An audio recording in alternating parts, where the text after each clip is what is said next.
Assalamualaikum warahmatullahi wabarakatuh.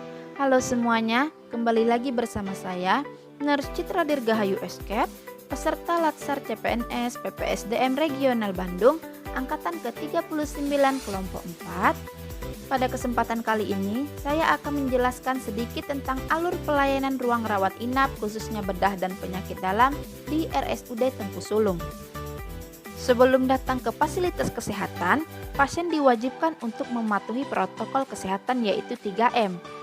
Memakai masker, menjaga jarak, melakukan PHBS atau perilaku hidup bersih dan sehat, seperti mencuci tangan menggunakan sabun dengan air yang mengalir, ditujukan agar tidak mengkontaminasi atau menyebarkan penyakit kepada pasien lainnya dan kepada pelayanan medis. Apa saja sih alur pelayanan rawat inap itu? Alur pelayanan rawat inap dimulai dari pasien datang, pasien diperiksa oleh dokter, kemudian adanya indikasi untuk dirawat inap.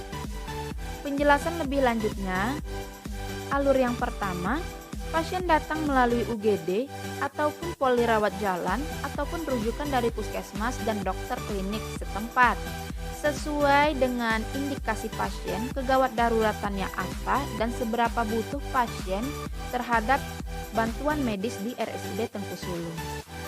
Alur yang kedua, triase oleh dokter baik di UGD maupun di poli rawat jalan. Pasien yang datang akan diperiksa oleh dokter, kemudian ditentukan apakah pasien tersebut diindikasi untuk dirawat inap atau dipulangkan ataupun untuk dirujuk.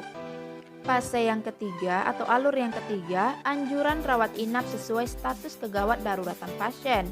Setelah pasien diperiksa, dokter akan mengedukasi pasien untuk dirawat inap karena kondisinya yang membutuhkan pelayanan medis lanjut untuk menyelesaikan masalah pasien tersebut. Alur yang keempat, konfirmasi ketersediaan tempat di ruang rawat inap. Setelah pasien dan keluarganya setuju untuk dirawat, maka petugas UGD dan petugas poli rawat jalan akan menghubungi perawat ruang rawat inap untuk menanyakan ketersediaan kamar untuk pasien tersebut, baik melalui telepon ataupun datang langsung ke ruangan. Baik itu pasien yang membutuhkan ruang rawat inap di bedah dan penyakit dalam, di rawat inap anak ataupun kebidanan sesuai dengan kondisinya dan status kesehatannya. Alur yang kelima, menyelesaikan proses administrasi sebelum diantar ke ruang rawat inap.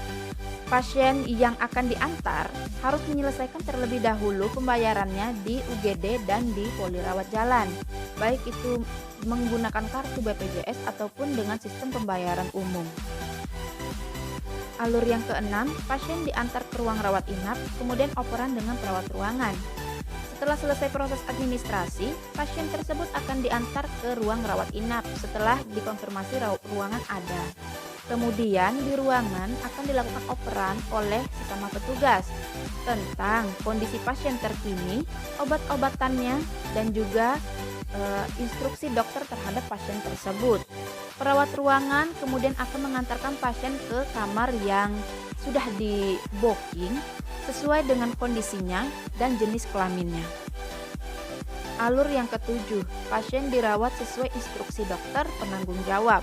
Selama perawatan, pasien akan mengalami 3 kondisi.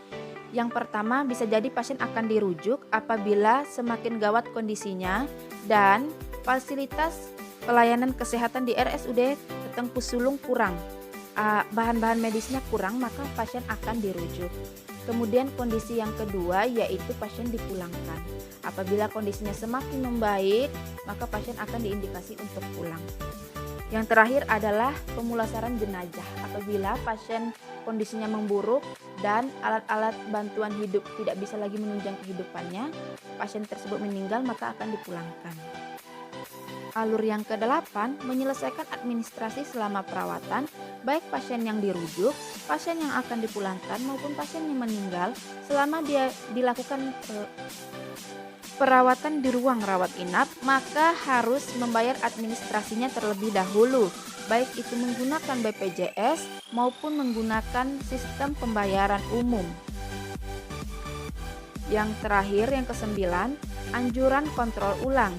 dikhususkan untuk pasien yang kondisinya membaik dan diperbolehkan untuk pulang, maka sebelum pulang, pasien akan diberikan surat kontrol dan dianjurkan untuk datang kembali ke Vaskes 3 hari setelah dipulangkan.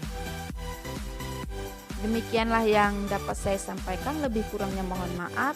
Wabillahi taufik wal hidayah. Wassalamualaikum warahmatullahi wabarakatuh.